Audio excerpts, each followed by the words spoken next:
क्योंकि अब आप सिंधु घाटी सभ्यता के बारे में जान चुके हैं, तो जाहिर है कि हमारे मन में ये सवाल उठेगा कि सिंधु घाटी सभ्यता को बसाने वाले लोग आखिर कौन थे।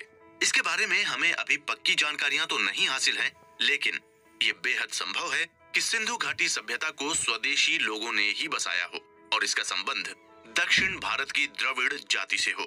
वहीं कई विद्वानों ने भी दक्षिण भारत की द्रविड़ जाति और सिंधु घाटी सभ्यता में रहने वाले लोगों की जाति में समानता के कई लक्षण देखे हैं। हालांकि ये भी मुमकिन है कि सिंधु घाटी सभ्यता को बसाने वाले लोग कहीं बाहर से आए हों, लेकिन उनके आने की तारीख बहुत ज्यादा पुरानी रही होगी। इस प्रकार हर लिहाज से हम उन्हें भारत के स्वदेशी निवासी कह सकते हैं। अब इसके बाद हमारे मन में ये जानने के लिए उत्सुकता होती है कि आखिर सिंधु घाटी सभ्यता का अंत कैसे हो गया। वहीं सिंधु घाटी सभ्यता के अंतर को लेकर अलग अलग विद्वानों के अलग अलग मत हैं। कुछ विद्वानों का मानना है कि सिंधु घाटी सभ्यता का अंत भारी बाढ़ जैसी किसी प्राकृतिक आपदा की वजह से हो गया था। गौरतलब है कि सिंधु नदी अपने भयंकर बाढ़ के लिए भी जानी जाती है। वहीं कुछ विद्वानों का मानना है कि सिंधु घाटी सभ्यता का अंत धीरे धीरे मौसम के बदलाव की वजह से हुआ।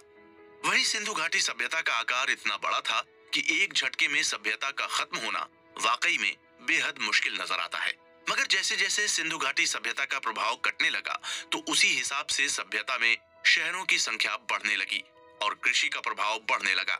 भारत के इतिहास के इस दौर में शहरी सभ्यता भी मौजूद थी और कृषि प्रधान सभ्यता भी।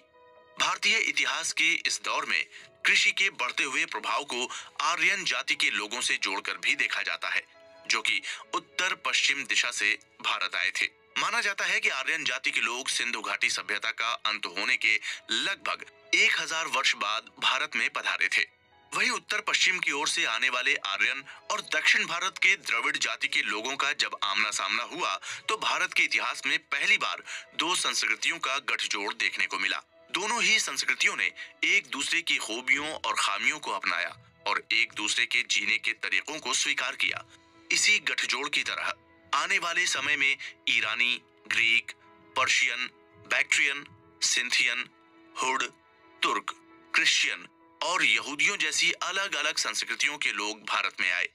देश में आए लोगों ने तब भारत की संस्कृति पर अपना प्रभाव छोड़ा और उसमें सम्मिलित हो गए।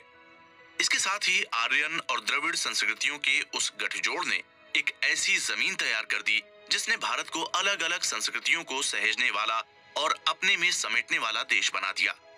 वहीं बाहर से आने वाले लोगों ने भारत पर अपना प्रभाव तो छोड़ा ही, इसके साथ ही उन पर भारत की संस्कृति का बहुत बड़ा प्रभाव देखने को मिला।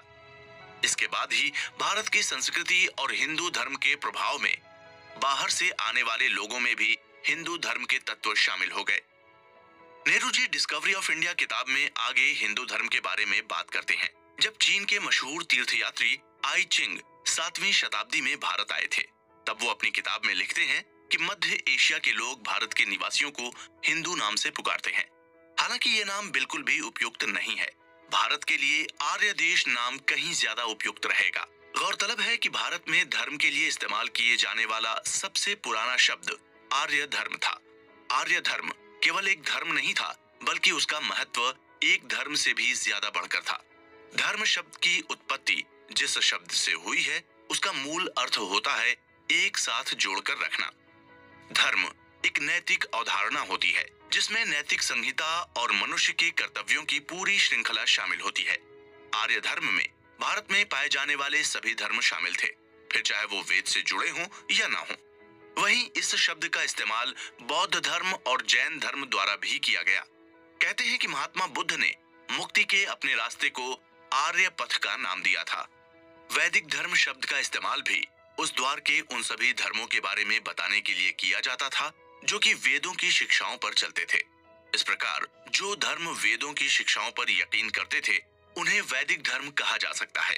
वहीं सनातन धर्म का शाब्दिक अर्थ होता है पुराना धर्म, और इस शब्द का इस्तेमाल भी भारत के सभी पुराने धर्मों के लिए किया जा सकता है। इनमें बौद्ध और जैन धर्म भी शामिल हैं।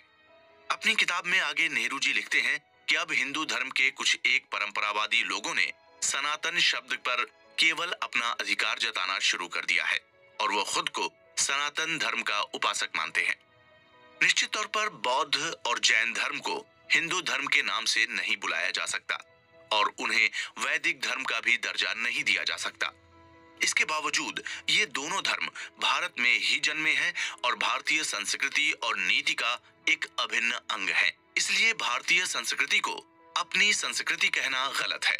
हिंदू धर्म एक आस्था के तौर पर निराकार है। इसके अनेक पक्ष हैं और हर इंसान के लिए इसकी एक अलग परिभाषा हो सकती है। इसलिए हिंदू धर्म को किसी एक परिभाषा के तहत परिभाषित करने का काम बेहद मुश्किल है।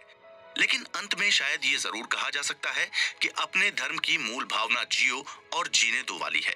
इसलिए कहा जा सकता है कि अपने इतिहास को लेकर आज तक हिंदू धर्म में अलग अलग आस्थाओं और धर्मों से अलग अलग चीजें सीखी हैं और अपने में सम्मिलित की हैं। हालांकि महात्मा गांधी ने हिंदू धर्म को एक परिभाषा देने की कोशिश की थी। महात्मा गांधी कहते थे कि अगर हिंदू धर्म को एक परिभाषा देने के लिए कहा जाए तो मैं सिर्फ इतना कहूंगा कि अहिंसक तरीके से सत्य की खोज करना ही हिंदू धर्म है। एक इंसान नास्तिक होकर भी खुद को हिंदू कह सकता है। हिंदू धर्म सच्चाई का धर्म है और सच्चाई ही भगवान है।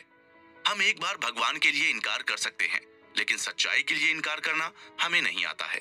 चलिए अब चलते हैं अगले एपिसोड की ओर, जिसमें हम जानेंगे भारत के पुराने साहित्य और पौराणिक कथाओं के बारे में। सिंधु घाटी सभ्यता की खोज से पहले वेदों को भारतीय इतिहास का सबसे पुराना दस्तावेज माना जाता था। भारतीय और यूरोपीय विद्वानों के बीच वेदों की तिथि को लेकर काफी ज्यादा मतभेद देखने को मिलते हैं। एक और जहां भारतीय विद्वान इसे कहीं ज्यादा पुराना बताते हैं, तो यूरोपीय विद्वान उनसे सहमत नजर नहीं आते हैं।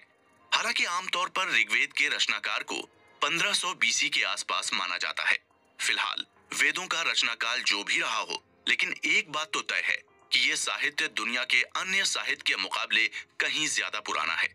वहीं वेद दुनिया में इंसान के दिमाग द्वारा रचित सबसे पुराने साहित्य में से एक है। जर्मनी के मैक्स मूलर ने तो वेदों को आर्यों द्वारा बोले गए पहले शब्द की उपाधि भी दी है। ऐसा कहते हैं कि वेदों की रचना आर्यों द्वारा उस समय की गई थी जब वो लोग उत्तर पश्चिम की ओर से भारत की उपजाऊ जमीन पर आए थे। भारत में रचे गए वेद उसी विचार का नतीजा थे, जिसकी बदौलत ईरान में अवेस्टा की रचना हुई। यहाँ तक कि वेदों और अवस्था की भाषा में बहुत ज्यादा समानता भी देखने को मिलती है। इसके बाद नेहरू जी अपने ऊपर पौराणिक कथाओं के प्रभाव के बारे में बात करते हैं।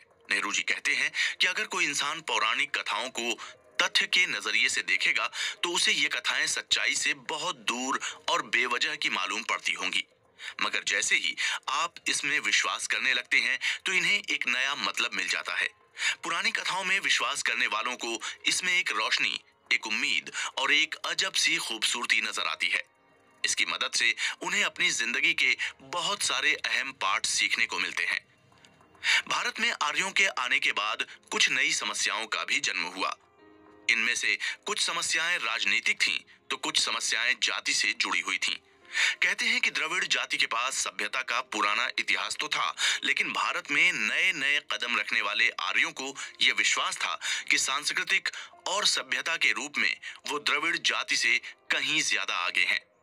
इन दो जातियों के अलावा उस समय भारत में अलग अलग कबीले, बंजारे और जंगल में रहने वाले लोग भी शामिल थे।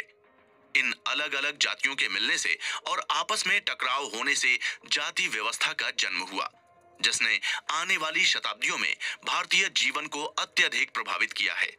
ये भी मुमकिन है कि जाति व्यवस्था को आर्य और द्रविड़ जाति में से किसी ने खुद जन्म न दिया हो सकता है कि जाति व्यवस्था उस समय के समाज को एक व्यवस्थित रूप देने के लिए विकसित की गई हो। अगर इतिहास की ओर मुड़कर देखा जाए तो उस दौर में इतिहास की सभी पुरानी सभ्यताओं में समाज व्यवस्था के तहत समाज को अलग अलग वर्गों में बांटा गया था। अगर चीनी सभ्यता को छोड़ दिया जाए तो लगभग दुनिया की सभी पुरानी सभ्यताओं में हमारी जाति व्यवस्था से मिलती जुलती वर्ण व्यवस्था देखने को मिलती है। भारत में जाति व्यवस्था की शुरुआत आर्य और गैर आर्य वर्गों के साथ हुई थी। इस व्यवस्था की शुरुआत आर्य लोगों ने भारत में खुद को दूसरे लोगों से अलग रखने के लिए की थी। आर्य शब्द जिस मूल शब्द से निकलता है उसका अर्थ है जुताई करना। लगभग सभी आर्य जाति के लोग कृषि से जुड़े हुए थे और उस समय कृषि को एक उच्च कोटि का कार्य समझा जाता था। वहीं कृषि करने वाला एक आर्य पंडित का काम भी कर सकता था, सैनिक का काम भी कर सकता था और व्यापार भी कर सकता था। लेकिन धीरे धीरे वक्त के साथ समाज में नए वर्णों का गठन शुरू हो गया और काम के अनुसार आर्य समाज में और भी जातियों का उदय हुआ। आर्य समाज में अब व्यापार करने के लिए वैश्य जाति, युद्ध और राजकाज का काम संभालने के लिए क्षत्रिय और धार्मिक अनुष्ठानों का कामकाज संभालने के लिए ब्राह्मण वर्ग का गठन हो गया। इसके बाद समाज के सबसे निचले तबके के तौर पर शूद्र वर्ण का जन्म हुआ, जिसमें श्रमिक और अकुशल श्रमिक शामिल थे। धीरे धीरे करके भारतीय समाज में मौजूद आर्य समाज के लोगों को भी शूद्र जाति के तहत आर्यों ने सम्मिलित कर लिया। माना जाता है कि शुरुआत में जातियों का यह विभाजन बहुत ज्यादा कठोर नहीं था। अगर कोई व्यक्ति किसी नए इलाके को अपने कब्जे में कर लेता था तो वो खुद को क्षत्रिय जाति में सम्मिलित करवा सकता था और अपने लिए ब्राह्मण वर्ग की मदद से एक उपयुक्त वंशावली बनवाकर खुद को आर्य कहानियों के किसी नायक से जोड़ सकता था। मगर धीरे धीरे ये वर्ण व्यवस्था बेहद कठोर हो गई और एक जाति से दूसरी जाति में शामिल होना लगभग नामुमकिन हो गया। आर्य द्वारा केवल भारतीय समाज को ही नहीं बल्कि एक व्यक्ति की जिंदगी को भी 4 हिस्सों में विभाजित करने का काम किया गया। पहले भाग में प्रगति, ज्ञान प्राप्त करना, किशोरावस्था, अनुशासन, आत्मानुशासन और निरंतरता को शामिल किया गया। वहीं दूसरा भाग गृह स्वामी और जगत के मनुष्य का था। तीसरा भाग राजनेता का था, जिसने सुनिश्चित शिक्षा और निष्पक्षता हासिल कर ली हो और अब वो बिना अपने स्वार्थ के लिए सोचे समाज की सेवा में तत्पर रहने के लायक हो गया हो। इस सब के बाद चौथा और अंतिम चरण वैरागी का था, जो दुनिया से काफी हद तक कटा हुआ जीवन जीता था। पुरानी भारतीय सभ्यता या इंडो आर्यन संस्कृति का केंद्रीय विचार धर्म का था, जो धर्म या आस्था से कहीं ज्यादा था। ये दायित्वों की एक अवधारणा थी, स्वयं के प्रति और दूसरों के प्रति अपने कर्तव्यों के निर्वहन की। ये धर्म स्वयं रीति का हिस्सा था, जो ब्रह्मांड के कामकाज को नियंत्रित करने वाला मौलिक नैतिक कानून था और इसमें सब कुछ था। यदि ऐसा कोई कानून था तो मनुष्य को उसके हिसाब से खुद को ढालना था और उसे इस तरह के कार्य करना चाहिए कि वो उस नियम का पालन करता रहे। यदि मनुष्य ने अपना कर्तव्य किया और अपने कार्यों में नैतिक रूप से सही था तो सही नतीजे जरूर हासिल होंगे। हालांकि उस दौर में लोगों को व्यक्तिगत अधिकारों पर ज्यादा ध्यान नहीं दिया गया, जो कि आज के समय के पूरी तरह से विपरीत है, क्योंकि आज व्यक्ति समूह और राष्ट्र के अधिकारों को काफी ज्यादा महत्व दिया जाने लगा है। इस तरीके से हम देखते हैं कि शुरुआत से ही भारत के इतिहास में सभ्यता और संस्कृति भरपूर रूप से शामिल रही है। आने वाले समय में बहुत सारे बदलाव और मुसीबतों से जूझने के बावजूद ये संस्कृति खुद को बचाने में सफल रहती है। तो शायद इसके पीछे इस संस्कृति और सभ्यता की कोई खासियत जरूर है। किस तरीके से भारतीय सभ्यता और संस्कृति अपने अस्तित्व को बचाए रखती है और खुद को वक्त के साथ बदलती रहती है, ये जानने के लिए आइए चलते हैं अगले एपिसोड की ओर।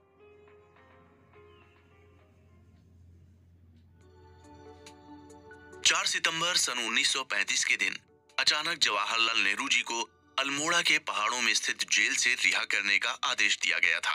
वहीं जवाहरलाल नेहरू को अचानक से इसलिए रिहा करने का फैसला किया गया था क्योंकि उनकी पत्नी कमला नेहरू की तबीयत कुछ ज्यादा ही खराब हो गई थी। कमला नेहरू उस समय जर्मनी के एक अस्पताल में अपना इलाज करवा रही थी। तब नेहरू जी आनन फानन में ट्रेन और हवाई जहाज के जरिए जर्मनी में अपनी पत्नी कमला नेहरू के पास जा पहुंचे। Nehru ji discovery of India में लिखते हैं कि उनके जर्मनी पहुंचने के बाद कमला की सेहत में थोड़ा सुधार हुआ। इसके साथ ही डॉक्टरों ने भी नेहरू जी को ये भरोसा दिलाया कि वाकई कमला की सेहत में सुधार हो रहा है। जर्मनी में अपनी पत्नी के पास पहुंचने के बाद नेहरू जी कहते हैं कि जब वो वहां पहुंचे तो उनकी पत्नी के चेहरे पर एक बहादुरी भरी मुस्कान थी। हालांकि वो बेहद कमजोर हो चुकी थी और नेहरू जी कभी कभी उनके पास बैठकर उन्हें किताब पढ़कर भी सुनाया करते थे। नेहरू जी के यूरोप में आने की खबर सुनकर इंग्लैंड के कई दोस्त उन्हें लंदन आने का न्योता भेज रहे थे। अपनी पत्नी की हालत में सुधार होते हुए देखकर नेहरू जी ने कुछ दिनों के लिए इंग्लैंड जाने का फैसला किया। कुछ दिनों के बाद नेहरू जी इंग्लैंड से वापस आ गए। सन 1935 की सर्दियों का मौसम आ चुका था और क्रिसमस का त्योहार नजदीक था। नेहरू जी को जर्मनी का नाजी माहौल बहुत अच्छा नहीं लग रहा था, मगर नेहरू जी अपनी पत्नी कमला के साथ जर्मनी के जिस इलाके में रुके हुए थे वहां पर नाजी सरकार का बहुत ज्यादा प्रभाव नजर नहीं आता था। कमला की तबीयत में थोड़ा और सुधार होने के बाद नेहरू जी ने अपनी बेटी इंदिरा के साथ अपनी पत्नी समेत स्विट्जरलैंड के लुसाने शहर में आगे का इलाज करवाने का फैसला किया। स्विट्जरलैंड का ये शहर नेहरू जी के लिए थोड़ा ज्यादा जाना पहचाना था और इंदिरा के लिए एक स्कूल भी नजदीक ही मौजूद था। स्विट्जरलैंड आने के बाद नेहरू जी को खबर हुई कि भारत में उन्हें दोबारा से भारतीय कांग्रेस का अध्यक्ष चुनने का फैसला किया गया है। कांग्रेस अध्यक्ष के पद का कार्यभार संभालने के लिए उन्हें अप्रैल में भारत जाने की